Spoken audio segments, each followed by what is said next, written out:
ഇന്ത്യയിലെ most celebrated directors S രാജമൗലിയെക്കുറിച്ച് ഒരു documentary ഉണ്ട് നെറ്റ്ഫ്ലിക്സിൽ.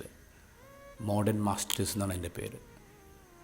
അതിൽ രാജമൗലി പറയുന്നത്, എന്നെ സിനിമയിലേക്ക് ധൈര്യത്തോടെ ഇറക്കി വിട്ടത് എൻ്റെ അമ്മയാണ്. സ്കൂളിൽ പഠിക്കുമ്പോൾ ടെക്സ്റ്റ് ബുക്ക് പഠിക്കാൻ എൻ്റെ അമ്മ ഒരിക്കലും എന്നെ നിർബന്ധിച്ചിട്ടില്ല.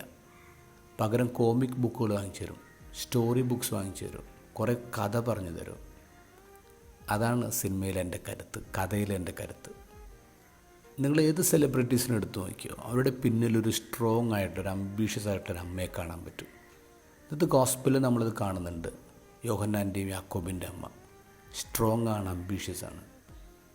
ഒന്നും ആലോചിച്ച് നോക്കുക, ക്രിസ്തു പഠിപ്പിച്ച് നടക്കാണ്, ഒരു സമ്പാദ്യമില്ല, ഒരു വീടില്ല.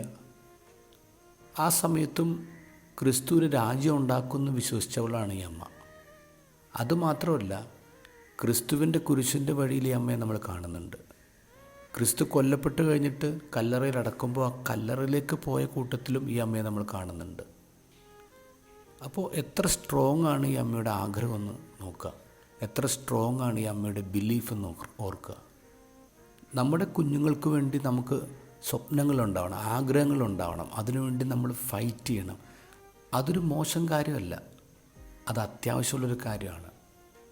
പിന്നെ ചിന്തിക്കേണ്ടത് ഇത്രയേ ഉള്ളൂ, എൻ്റെ കുഞ്ഞിനെക്കുറിച്ചുള്ള എൻ്റെ ആഗ്രഹവും എൻ്റെ കുഞ്ഞിനെക്കുറിച്ചുള്ള ദൈവത്തിൻ്റെ ആഗ്രഹവും അത് സെയിം ആവണം നിർബന്ധമൊന്നുമില്ല.